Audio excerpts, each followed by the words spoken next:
Good day, good day, good day, everyone. It's your boy, Peter Dunn, Pete the Planner, the Pete the Planner Show, live from Indianapolis, Indiana. Not really, Carmel, Indiana, and the Auburn area. Damian Dunn. Are you in the incorporated Auburn section of town? Just outside. So, but is your address, city address, Auburn? City address is Auburn, but I am outside the city limits. Man, I just realized that no one cares, including neither of us. Single person. Dame, welcome to the show this week. We've got a variety of topics that we're going to cover. People are just joining us now on Facebook Live. If you're listening to us on the podcast right now, just know you can be part of the live show. Comment, be part of the frivolity at Facebook or YouTube on noon on Fridays. Dame, you have a good week this week? This week went really fast. I've been very busy this week. Did your life change drastically at noon on Wednesday when there was a changing of the administration at the presidential level? Was that this week? Yes, it does. It was this week. Oh, no, not a bit. Dan's a good day to you. Dame, did you happen to catch the young poet who recited her poem at the inauguration? I did not, but I understand that many people are now big fans. The words were beautiful. Her sentiment was beautiful. I think the most impressive thing about her was her stage presence was shocking. So maybe just catch 5-10 seconds of it if you could. It's unbelievable, her presence. It was pretty fascinating, especially for a 22, 23-year-old. Danza just notes in the chat, Dame, that she enjoyed your cash envelope account blog post. Wow. Thank you. Oh, you're echoing, Dame. All right, let me see if I can fix it. Thank you, Debbie. Dame, go ahead and talk. This is what people love about the new format. We get to all experience the technical glitches together. So if I'm still echoing, somebody say, yes, you're still echoing. Good Lord. All right. If so not, I made some adjustments. I don't think you're echoing anymore, but all the same, it is. Sorry. Dame, the show this week, we are tackling student loan debt. We are talking about this fascinating piece in the Wall Street Journal about widows dumping their advisor upon the death of the person. Oh, by the way, Jameson just joined us on YouTube Live or Facebook Live. Jameson got vaccinated, everybody. Congratulations, Jameson. High five? I don't know. I just saw that on Facebook, so I thought I'd mention it. Nick Jackson says the technical difficulty is the new co-host of the show. That's true. It's the four of us, Dame, me, Danza, and technical difficulty. That's who runs the show around here. Dame, you just want to start the show? You want to do the thing? Yeah, let's get on with it. Okay, hold on a second. All right, 3, 2, 1. This week on the Pete the Planner Show, we answer your money questions. Here's how the show works. You email us, askpete@petetheplanner.com. That's askpete@petetheplanner.com, and several things could happen. One, I could simply ignore your email, and that happens. Number two, I could write about it in a newspaper column, or I could talk about it here on this show. So, Damian Dunn joins me as always. Hello, Dame. Hey, Pete. Dame, we're talking student loans today. We're talking about when advisors get dumped by their clients upon the death of a spouse. I can say it better later. Or we can talk about how much you should disclose about your financial life to your adult children. It's a potpourri. Dame, you tell me, what do you want to start with? Let's go off with a crowd pleaser. Dumping your financial advisor. All right. So it may occur to you in your life that you may have more than one relationship with a financial advisor. It's much like dating, any other sort of relationship. You sort of cycle through people and use them. And so a financial advisor typically is a long-term relationship, but there is a Wall Street Journal piece recently that talked about a major turnover point for the relationship with an advisor can be at the death of a spouse. In other words, how frequently a widow dumps the advisor upon the death of their husband, I guess, in this regard. Dame, what's the article get at? And let's talk about the significance of that. Yeah, so what I've seen happen, and Pete, you probably have too, over the course of your career, is that financial advisors, even if they're working with a couple, end up being one person's financial advisor. They communicate primarily with one person in that relationship. Maybe it's because they're the person that's more interested. Maybe they're the person that gives them the best feedback and they communicate, or they understand more. And so that communication flows more freely between the advisor and one person in that relationship. That doesn't mean they do that intentionally, but they're there to try and make a difference and frankly maybe retain the earnings or the assets as well. So they want to do whatever they can. However, when that partner, that spouse passes away, everything goes up in the air. A couple stats before I get to the one that you're getting to. 80% of men die married. Oh, wait, hold on. 80 80% of men die die married. married. 80% of women die single. Okay. Wow. Okay. We may have to live in this moment for a little bit. 80% of men die married. Yes. 80% of women die single, which is to say that the stat is that way because potentially the male partner is now dead, thus making the woman single. Correct. And then that's the issue. That's Correct. fascinating. Longer life expectancy for women, so it's not terribly shocking at all once you think about it. 70% of all married baby boomer wives will experience widowhood. Okay. 70% of baby boomer wives? Yes, will Okay. experience This is widowhood. fascinating. So when this event happens, when statistically speaking, the husband passes away, the wife still is there, and there's a financial advisor relationship, 70% of the time, widows will fire that advisor and move on somewhere else. Well, this is crazy. Yeah, I mean, not bad crazy. It's just really fascinating because those are some pretty major differences, you know? yeah, yeah. So I mean, you've had this relationship, regardless of whatever side of the table you're sitting on, and because a major change has occurred, that relationship may not be what you what you want it to be or what it once was, and it becomes a easy transition point or almost a reasonable transition point at that point of the relationship. Do you place, let's call it blame, because what else? Do you place the blame on that shocking statistic on the advisor and how they handle the relationship? Or do you think it's a very understandable, unavoidable reality for a financial advisor? I think in a lot of cases it's an unavoidable reality, especially with the demographic that we're talking about right now. Traditionally, in this demographic, I think typically the man of the relationship kind of is in charge of the finances and knows more about this. You know, whatever stereotype you want to throw into it. Once they're um, passed away, it becomes a search for somebody who's going to be able to relate to the widow at that point, and maybe for whatever reason, they just don't think that the current advisor is going to do that. Maybe they don't want to see that advisor anymore because it is too emotional for them at that point as well. I mean, there could be a litany of reasons that relationship is no longer tenable for them, but they move on. 70% of the time, the statistics show that the widow will move on. Now, Zonda on Facebook Live asked, do they usually switch to a female advisor? I think that's a very astute question. And you got to think the percentage, I don't know if it's in the article, Dame, but you got to think the percentage of female advisors advising the widow or widower increases significantly in comparison to the gender of the advisor prior to death. Yeah, I would guess that I didn't see that in the article, but I would say that it wouldn't be unreasonable for us to assume that female advisors pick up a number of widows. However, statistically speaking, because there are so few women advisors out there, the chances are the widow may end up with another male advisor. You know, at the risk of being called a social justice warrior, which I don't really particularly care, but I often am on iTunes reviews or social media when I bring up this. Female advisors are amazing. Like I don't, there's still this stigma that your financial advisor has to be a man, and that the best financial advisors are men. And there is absolutely no data that validates that assertion, other than if you measure the performance of an advisor based on how many assets they have under management.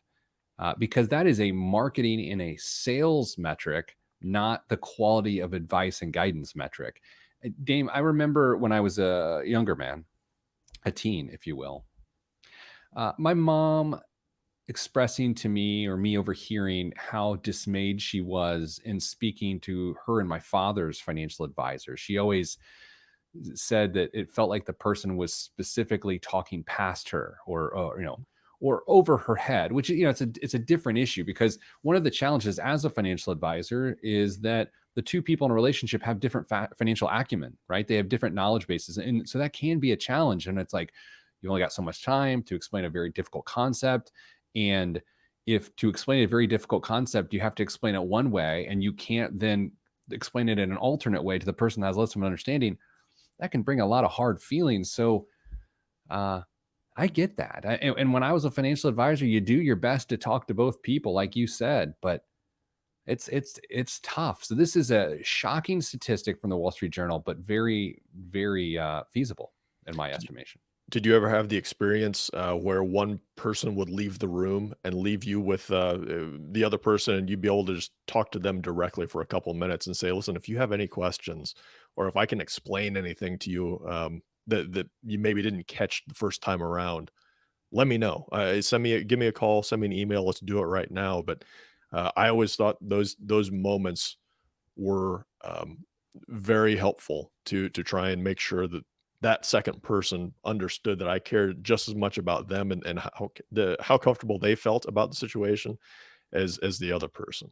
Nick on Facebook Live makes a really interesting point. He says it's not likely to change as long as most advisors get paid at the beginning of the relationship, not highly compensated for maintenance. Well, obviously there are different compensation models.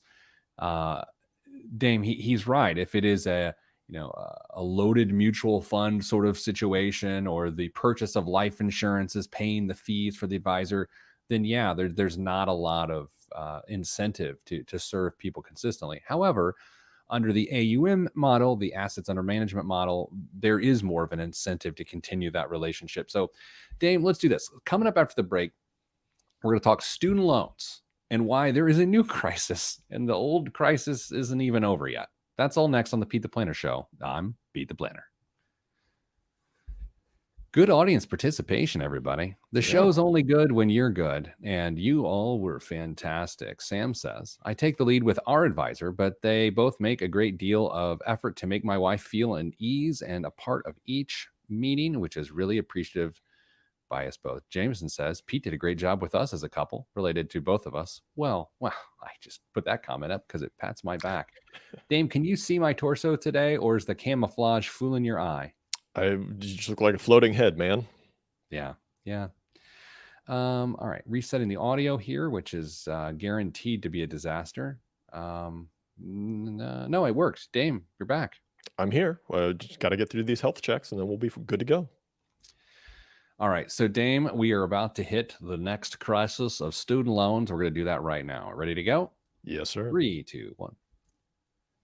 Back on the Pete the Planner Show. Dame, I don't know if you noticed a lot of executive orders coming from the White House this week. A tremendous amount. I don't want to get sidetracked on the number of executive orders that came out this week and 4 years ago this week. But man, that's not the trend these days, isn't it? Yeah, it's something I wish we could move away from, frankly. I really do. Because then it just turns into like one group does what they think they want to do and they do it. And then the next one comes in and just undoes it with what they want to do. And that is their right? I mean, that is the thing. And I'm not complaining that Biden signed 10,000 executive orders this week. Whether I agree with them or not is a separate issue, right? Because I happen to agree with a lot of them, but I also don't feel so great about legislating via signature, Yeah, I would like to see all these things get a chance to pass or fail in Congress before they get a signature from the president.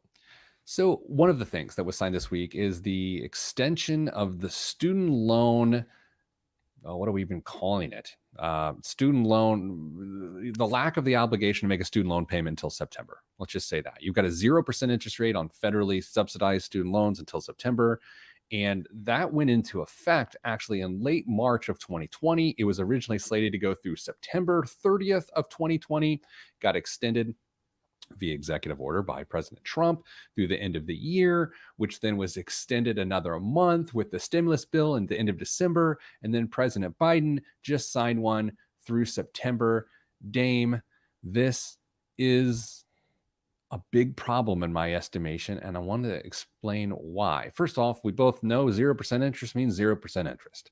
The balances are not growing on these federally backed student loans, so you are not damaged if you're not paying on your student loans right now because you choose to use the money for something else. That is not the issue.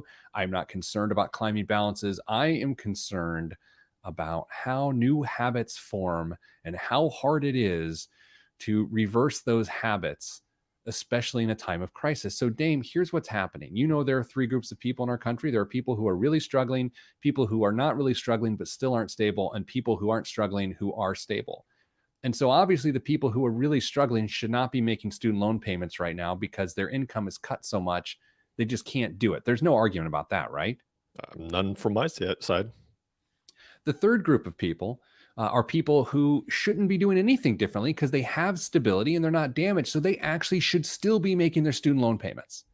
Like, Yes. this is one of the groups of people I actually worry about because when you're told you don't have to make a payment, that feels like a win. However, if you have stability and you actually don't have a very good reason to not make a payment, you should still make a payment. So I would argue a lot of these people, what we're calling group three, it's about 10% of Americans. I would think a majority of them are just keep on keeping on and they're making their payments go the right way. This is the second group of people I worry about the most, Dame. This is 55 to 60% Americans. And these are people who have to decide how much ease they want in their life right now with all of this stress. And by not making a payment, they risk having additional discretionary income right now, which might form habits which will make it hard for them to start back up their payments in September. Absolutely. Can I ask you a question? Please. Where did September come from? Why was September picked? That's an interesting question, right? Because it seems rather arbitrary, right? Totally. I would guess it's 3 quarters is it's like, you know what? Yeah. We're gonna 3 fiscal quarters. And then, October, November, December, that fourth quarter, we think, because if you think about how they measure the economy in a recession or in growth periods, it's based on that quarterly number. I think the bet the Biden administration is making here is that we will be out of the recession come the end of the second quarter, which I would, I'm not saying I agree or disagree, but I buy that hypothesis. Like, if that's what they're thinking, then it sort of makes sense, whether I agree with it or not. Can I give you my my guess as to what's going on? Oh, yeah, I didn't know you had one. I thought you were just I do. curious. No. I think that the Biden administration feels that they may be able to get some loan forgiveness pushed through by September. If that's the case, that puts an interesting wrinkle into everything that you just said. If you are in one of those two groups where you should be making your payment, I would suggest that you save that payment until September. Save it, put it in a savings account. Don't touch it. It is only for student loans. Okay. If forgiveness comes through and you've got less than $10,000 outstanding, you've got a few months worth of student loan payments sitting there waiting to be used for some other purpose, hopefully a good one. I If it Yeah. if it doesn't come through, then you've got all that money sitting there and you can just put it right on the student loan payments and roll forward. Yeah, I'm good with that, right? I think it's one of those, in a perfect world, I want people to do that. I don't know how many people will do that. I think the bigger issue is everything I've read, the student loan forgiveness number is likely to be around $10,000 Yeah. per person. And I think there could be some testing involved there. But Dame, for all those people that have the 60, 80, $100,000 of student loans, the $10,000 in student loan forgiveness, while theoretically is nice, I don't think it's going to have much of an impact on that person's financial life. Uh, Not immediately, obviously. I think it only makes sense. What I just said only makes sense if you've got less than $10,000 of student loans. Yeah. If you've got more, then don't even give yourself the opportunity to screw this up. Just keep making the payments. However, I just talked to somebody yesterday, I think it was, that has less than $10,000 of student loans. And I explained this to them and they thought that sounded like a reasonable idea. So we'll see how it works out. But I would not be surprised to have a major push at student loan forgiveness by the time September rolls around. Now, confidentiality is a big part of what we do at Your Money Line and Hey Money. So, Dame, I ask you this question, and if I feel like I'm violating that, please tell me. Do you happen to know can you happen to remember what that person's monthly payment was that you talked to yesterday? Um, I don't off the top of my head. What I do know is that they were able to aggressively prepay or pay down, I should say, other debts in their life. And so if they got a couple other things paid off, they were going to start attacking their student loan debts. So that was part of the conversation as well. Um, but no, I have no cash flow was not an issue for Okay. this person. Yeah, and I want to be cognizant of my privilege that I come from to express these next comments. I know for some people having 100, 200, $290 student loan payment is a big deal to that population because it's all relative. It's relative to your income and your other expenses. However, I think the bigger issue are for people who have five, six, seven, 800, $1,200 a month student loan payments, even if their income is higher, that don't have to make payments right now. Right. I know it's all relative to income. I just really wish I could see the statistics of who benefits from this student loan moratorium. Like I would love to know that because I think it's serving a population that can likely afford their payments. But in the fact that they aren't going to do that, are they going to use that money to stoke the economy? Is that part of this, Dame? Is part of this that the Biden administration is betting that this upper middle class group of people won't make payments now and instead will go out and spend money to get us out of recession? Is that part of this? It could be. I think when this was first done last year, I think it was done with the guise of survival for most people to give people a chance to make it from month to month. At this point, I think that it probably has a foot in both ponds, whether it's survival or spur the economy onto bigger and better things. That's fascinating. It's fascinating. So anyway, if you do not have to make a student loan payment between now and September and you want guidance, just go to callheymoney.com. You can sign up to talk to someone like Dame or someone from Dame's team, and maybe they can help you decide what to do, because I think you need a strategy. Just not making the payment, not a strategy, y'all. That's not a strategy. That's inaction. We don't like inaction. Dame, coming up after the break, our action is this. We're going to talk about how much you should tell your adult children about your financial life. I'm Pete the Planner. Whoa, hit the post. Look at me. Wow. You didn't even see it coming because I'm in camo. Indeed. Lots of good comments coming in. Levi made it into the room there. Dame, I do like your idea, by the way. Anne suggests that October 1st starts the federal fiscal year. That is her thought. Would make some sense. Let me restart the audio. Here goes nothing.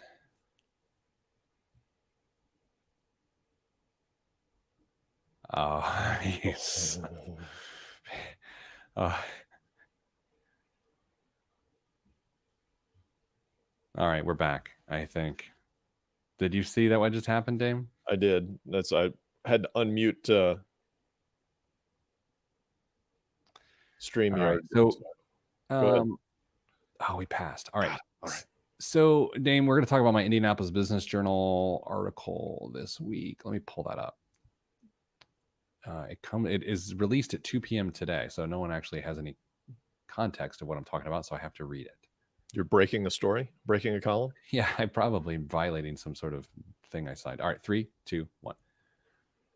Back on the Pete the Planner Show. Dame, I received this email this past week from a reader of the Indianapolis Business Journal, a place that I have a financial column. Dear Pete, just read your column on talking about personal financial details with your friends. Dame, you and I talked about that last week. Might you weigh in with regard to adult children? Our 3 are all up and out, and they know generally we've done well. I always love when people say, how have you done? We've done well. I always actually really enjoy that. All right, continuing on. Very sorry. I lost my place. What are your thoughts regarding sharing substantial details, balance sheet, strategies, advisors, estate plan, charitable intent, etc., would seem they'll need to know all of this at some point, right? I requested their involvement in our donor advised fund last year, but was underwhelmed with their level of responsiveness or enthusiasm. And so the person's initials were KH. Okay. Two issues that I talked about in the column, and Dame, I'm pretty confident you already know what they are. The first being how much should you share? And then the dismay that can come when what you do share is not met with the excitement that you deliver it. Two completely separate issues. The first is, is more of a financial and relationship issue. Dame, it is my feeling that you can share who your advisors are, you can share your charitable intent, but sharing dollar signs with adult children and what they can expect to gain at your passing is a very counterproductive exercise. I do not see the point of sharing dollar signs because I think it can provide someone a get out of jail free card that they wear around on their sleeve all the time, knowing that they could potentially be bailed out of any financial conundrum. And I think it allows them to operate in moral hazard where they don't actually have to face true risks and consequences of their decisions. I'm curious if you have a similar feeling or not. First, I'm impressed that you use moral hazard. Nice job. I went to Hanover College, Southern Indiana. Vice President of the United States, former Vice President of the United States, Mike Pence, also went to Hanover College. That explains everything. Yes. I am a just the facts type of person in this case. I mean, if you want to actually not only tell them who these advisors are, but introduce them to them as well, so that if they have that unfortunate period in their life where they have to talk to them because you've moved on to post-retirement, it won't be a cold greeting, so to speak. So tell them who they are, tell them where stuff is. Your death binder PDB is a fantastic idea to make sure that everything's there. They're not going to have to turn over all sorts of rocks to figure out how to take care of things after you're gone.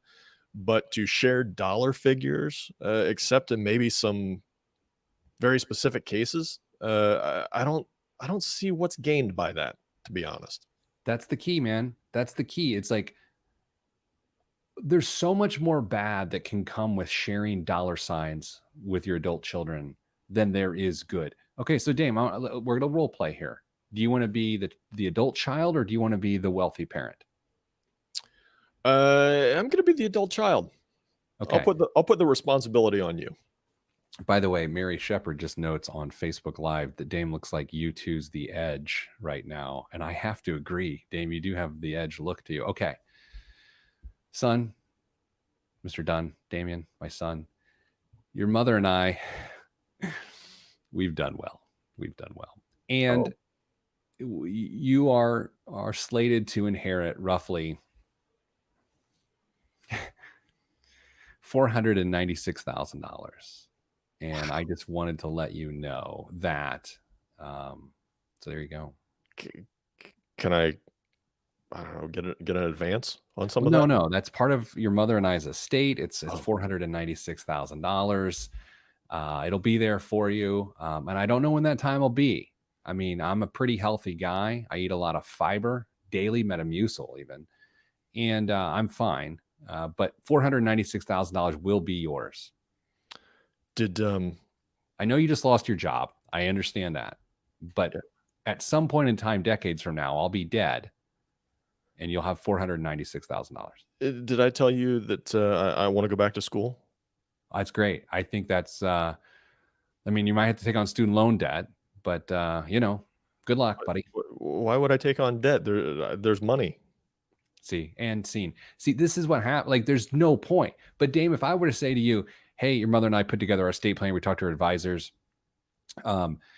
We have a binder in my office that has our advisors' contact information, and just know our goal for you is that at our passing, that you're not dealing with a lot of the logistics of our passing, and We even have some charitable requests, both in our estate documents and just to let you know a summary of those in the plan. So just to let you know it's taken care of.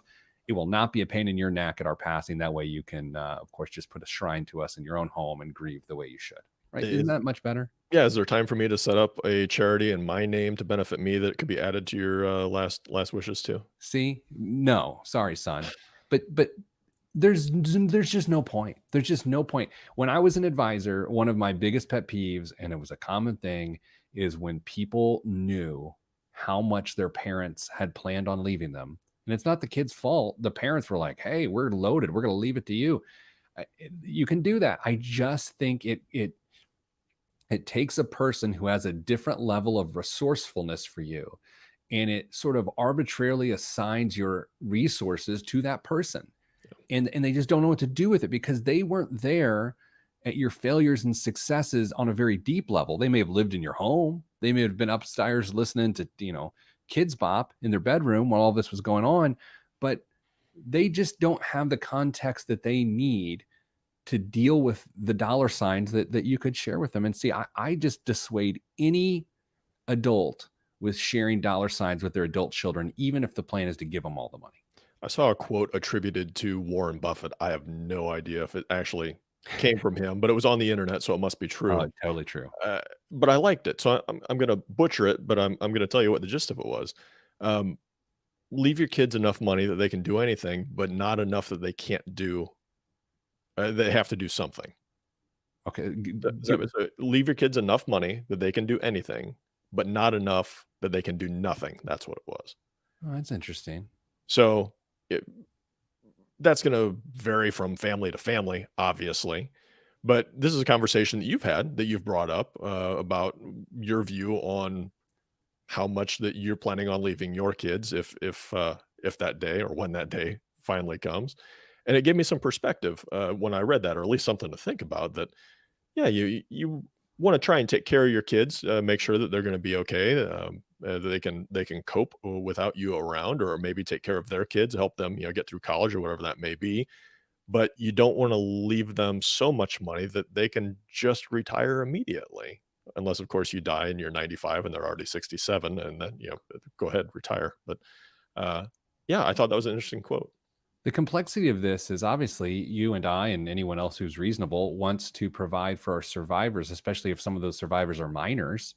But as they transition to their 20s, my kids are not going to be financially dependent on me in my 20s. And so to set up a scenario which they instantly become benefactors of an estate, your 20s is where you are out taking risks. Your 20s are when you're trying to find and your place in this world, your purpose. And not to be that guy, but I feel like a big chunk of money doesn't help with that. No, it could, seriously influence, motivation, direction, drive, all sorts of stuff that would appear on a poster in a athletic locker room. But yeah, there's all sorts of hazards that come into play when somebody's expecting a large sum of money, and then especially if they don't get it. Well, yeah. So what's interesting, and we got to hit the break here in a second. The other side of this, Dame, is when someone just assumes they'll be bailed out because their family did real well, not when they're dead, but just along in life. And then the other factor here is if you have siblings and your parents leave different amounts to different people, but that's a different dollar for a different day. Coming up after the break, biggest waste of money of the week on current events right here on the Pete the Planner Show. I'm Pete the Planner. Someone asked, C. Fultz asked, when I said, what does it mean resetting the audio? So we record this show two different ways, the audio and video. So we can do the live stream on Facebook and YouTube. But as of now, we still record a separate audio stream, which goes to our radio distribution partners and from a syndication standpoint, and sends our show in proper time segments around to the different radio affiliates that carry our show. So if we didn't do that, then I'd have to go back through and edit the audio file. It's a complicated process. But when I reset the audio, I'm just resetting the ability to record that separate track, Damien into his system and me into my system. Boy, that's how the sausage is made. All right, but C. Foltz also offers another comment, which I appreciate. I have a little pushback. Awesome. I think the dollar amount is insignificant, but if you have an estate plan that you release the money in a systematic manner over time, they won't be overwhelmed and entitled. Absolutely right. There's a euphemism within the financial industry called those brat trusts, which is a little rough, if I'm Yeah. being honest. But I don't disagree with that. In fact, I feel like I should know this. I feel like that's the way my estate plan is set up. That if my kids happen to be too young, but they're still adults, that the money sort of trickles out to them, and that's very common. Very common. Yeah. Yeah, it's a good approach to make sure that your kids don't have all the powder to make a really, really bad mistake that could really impact them for long term. Oh, good. All right, so it's happened, everybody. I'm trying to reset the audio segment as I just explained that process, and it died, but it is back. Dame, are you back with me? I can hear you. Okay, boy, that's fun. Thank you to our sponsor, Zencaster, for always whatever. All right, Dame, biggest waste of money of the week in current events. You get your current events all dialed up there? I do, but I'm still running health checks. Same. Levi brings up an interesting point. I think it's interesting to hear those that want a legacy of financial fortune versus those that the legacy of the relationship and experiences. And that's like a Hallmark card. Levi did some meditations. Dame, I've been taking up meditation on a pretty intense level here. I meditate a couple times a day. It's interesting. Trying to remain calm. Can you tell? How's that working out for you? I don't know. Maybe it's for you to tell me. I do feel like I can deal with both uncomfortable and intense situations in a better way, like in a calmer way. I don't feel the need to just react. I can. And by the way, it makes it seem like I have anger issues. I don't have anger issues. Everybody, I'm just trying to keep it level headed all the time. Ready to go? 3, 2. Oh, what was that? Oh, I thought you made a face. 3, 2, 1. This week's biggest waste of money of the week right here on the Pete the Planner Show is the Nissan Caravan Office pod concept. The COVID pandemic has many people working remotely, increasing the need for mobile offices. In response, Nissan has unveiled the Caravan Office Pod at the virtual 2021 Tokyo Auto Salon. The concept guts the cargo area of an NV350 Caravan and adds a desk and an office chair, giving owners the freedom to set up shop anywhere. When you're feeling too confined inside, the workstation slides out for open air working, while the rooftop doubles as an outdoor lounge with reclining chair and umbrella. Its exterior has also been upgraded with textured panels and a matte two-tone paint job. Dame, we're looking at this particular concept car right now on the live stream, and I have to admit, it's pretty cool looking.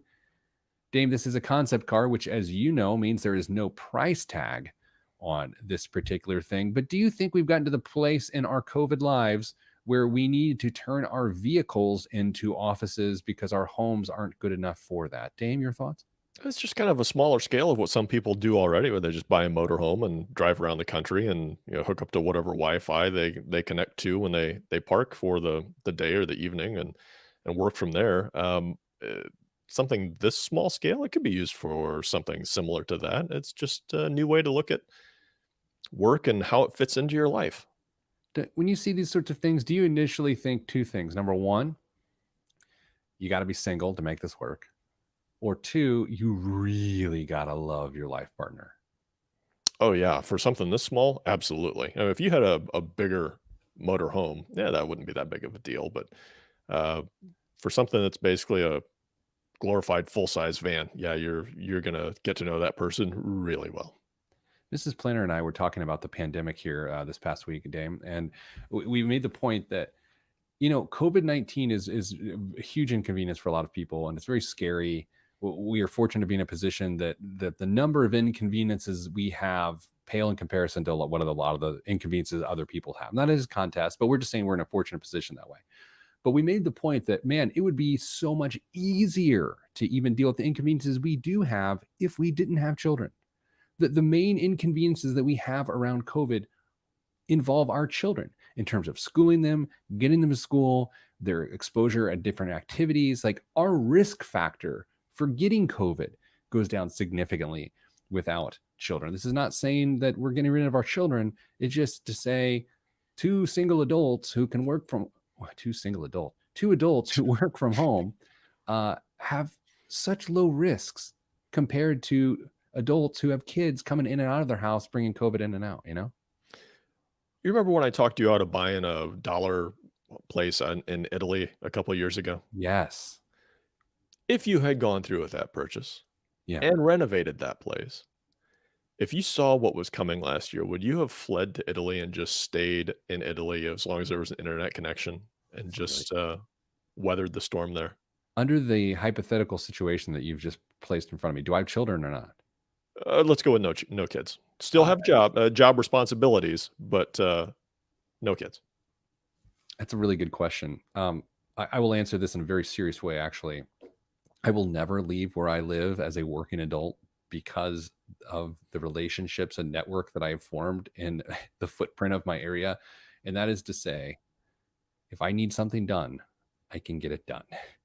When I am a foreigner on foreign soil and I know no one and I need something, it would be impossible to get it done. So that's a very selfish, privileged answer. But no, I'm never leaving this place because I can call anyone I want to get something done. Sorry. You snap your fingers and it happens. Yeah. Dame, what's in the current events this week? Anyone looking to buy a home today is likely frustrated by sky-high prices and slim pickings, but President Biden will aim to ease those issues as he gears up to implement his plans for the housing market. From home financing to home construction, Biden's plans are focused on affordability. Here are some policies that he could push for. A $15,000 first-time home buyer tax credit. That also goes for building homes too, Pete. Urging big banks to get back into FHA lending, encouraging new construction of both single and multifamily housing, and strengthening the Community Reinvestment Act, which is intended to help low and moderate income areas. So, Dame, I have thoughts. I talked about this on Fox 59 on Wednesday this past week, this very same concept. Here are my thoughts. I appreciate getting more people to be homeowners. But I think what you and I have learned is if a person doesn't have a solid financial foundation, the act of buying the home makes their problem worse, not better. And so that is to say that if housing prices are a major issue right now, like if you can't find a home because they're going so fast, bringing more buyers into the marketplace makes that problem worse, not better. Right now, I do think getting the big banks back within the FHA lending program is a very good idea. And however you can accomplish that would be very nice because I think that frees up dollars for low down payment home purchases. But simply creating more bringing more buyers to the marketplace exacerbates the problem that we're already in. Same. Yeah, I don't see how this works. And by the way, first-time home buyer / builder, do you know what the qualification for that is, Pete? What? That you haven't bought or built within the last 3 years. Seriously? Yep. Oh, geez. So I'm a first-time home buyer? Yep. Oh my gosh. Under this proposed policy. And the proposed policy also says that the $15,000 tax credit is instant, so you can actually use the $15,000 for the down payment, which is pretty slick and pretty cool. Look, I think most people on the show know where I line up with my political thinking, and so I'm not going to beat that over the head. But I will say this: this policy makes absolutely no sense to me. Like it feels very, let's put a jukebox in the cafeteria. It's like now we're just like, hey, we're going to do this. We're going to do this. I like a lot of the executive orders that have happened this week, despite the fact that I don't like executive orders. But this is dumb. Jay-Z is launching a fund to invest in minority-owned cannabis startups to bolster Black participation in the industry. The rapper, cannabis. Marijuana cigarettes? Mary Jane. Okay. The rapper and entrepreneur says he's motivated by an imbalance in the marijuana business. People of color, who have been disproportionately punished for involvement in the drug where it is illegal, comprise only a small number of those making money from the multi-billion-dollar market in legalized pot. In the 25 years since California first legalized medical marijuana, Cannabis has grown into a $20 billion legal business in the country and could surpass the $70 billion market for U.S. wine by 2030. I'm not a weed guy. I'm a wine guy, not a weed guy. So like these weed stories, they're, I don't know. I can never get my head around them. Like I never know how legitimate a formerly illegitimate business can be, right? Yeah, I think this is the classic of, do you want to try and get in on the ground floor of something and see where it goes?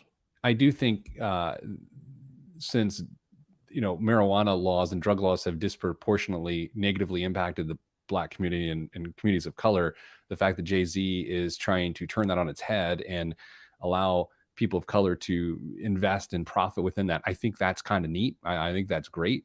But yeah, I can never get my head around marijuana stories. I don't know. It's Yeah. just not my whatever. Yeah. One last quick one. Please. Few public spaces in the country have been derided so thoroughly and so often as the Port Authority bus terminal in the heart of Manhattan. The dreary 70-year-old station with its leaky ceilings and dingy vestibules has become synonymous with the overburdened, crumbling infrastructure that's made commuting in New York a slog. But don't fret, Pete. Port Authority of New York and New Jersey has settled on a proposal transforming it into a 21st century transit hub that could take a decade to build and cost $10 billion. What does Transportation Secretary Pete Buttigieg know about this? I don't think this is out of his purview. This is just New York and New Jersey, Pete. Keep your nose out of their business. Friend of the show, former guest on the show, Pete Buttigieg, I would have to say. Dame, wow, that seems disconnected from reality. Especially with all the reports of people not coming back into the heart of Manhattan with their jobs. Dame, that's all that we have time for this week. I'm sending everybody else good vibes. So good vibes are all that's in the budget. Dame, I'm just sending you my love. This is Pete the Planner. This is the show. I got weird at the end there. Yeah, I'm used to it. I really can't ever fully come to terms with the marijuana stories, and not from a judgmental standpoint, or I think it shouldn't be out. I like, it's like Bitcoin to me, right? It's like cryptocurrencies where I'm like, there's so much unknown that it just feels inherently risky. I don't know. I think it's total speculation at this point. What do you have more confidence in? Cryptocurrencies, and for 10 years from now, cryptocurrencies or marijuanas? I'm going to go with marijuana. You have more faith in marijuana than cryptocurrency 10 years from now. You know what? Let's put that to Facebook Live audience. By the way, Jameson said, fun fact, the first time he ever heard of Pete Buttigieg was on this very show. It's very nice. Oh, by the way, congratulations to Adam Wren, who writes for Importantville and a few other publications, Politico, Indianapolis Monthly. He and his wife just had a baby boy this week. Oh, congratulations. He actually is who lined up the Pete Buttigieg interview for me. So thank you, Adam, and congratulations. All right, so the audience, weed, hands down, Jeremy said he thinks weed is the better investment in the next 10 years than cryptocurrency. I don't know. I got to weigh in on this. Yeah, I think weed. Hashtag weed. I mean, did you see that hashtag Janet Yellen had a little bit of comments about cryptocurrencies at her conference yesterday? I think it was yesterday, maybe the day before. Yeah, she said something really vague that sort of upset people in the cryptocurrency land. Yeah. By the way, you can say anything about cryptocurrency if you're not involved in cryptocurrency, and you will anger the cryptocurrency people. Sure. They're very touchy. Yeah, cryptocurrency is going to solve all the world's problems, according to them. What did she say specifically? I think she basically said they were going to have to, not they were going to have to, but it warranted monitoring on potentially throwing some regulations or roadblocks out there because of all of the illicit things that are funded with crypto. Oh boy. We got ACLU's going to get involved. Going to get interesting. Dame, any parting shots that you want to have here on the show this week? No. Take care of yourself. Take care of others. Be kind. Oh my gosh. Dame, I do. We started at the beginning of the show. I highly recommend, and I won't send you the clip because you can find it yourself. Take the 5 minutes if you can, but take 30 seconds just to see the stage presence of Amanda Gorman, the poet who spoke at the inauguration. Like, I like the poem. I like the message. I think it's pretty great. Just evaluate her on stage presence. She will blow your mind. So So, does she have any background outside? I mean, I know she's a poet, but is she got, acting or, Broadway or anything like that? Any kind of background? that's an amazing question, right? Because you haven't even seen the clip, but that's a really good question because you can tell there's something there. She like studied sociology. She went to Harvard and then just got into poetry sort of late in life.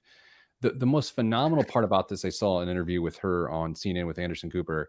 She has struggled with a speech impediment for years and years and years and years and years. Hmm. And my son Theodore struggles with his R's, and she struggled with her R's up until 2 years ago, right? And so she would recite a rap song from Hamilton, Aaron Burr or thing, to try to work out her R's.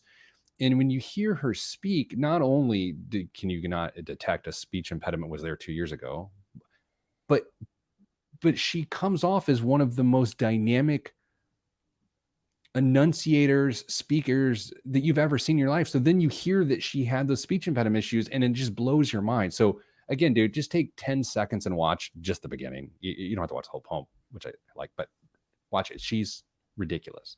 So All right. All right. oh, you know what? Brittany just weighed in. I think this is interesting context. She did part of the Sesame Street show they did on racism. My kids recognized her. Oh, who knew?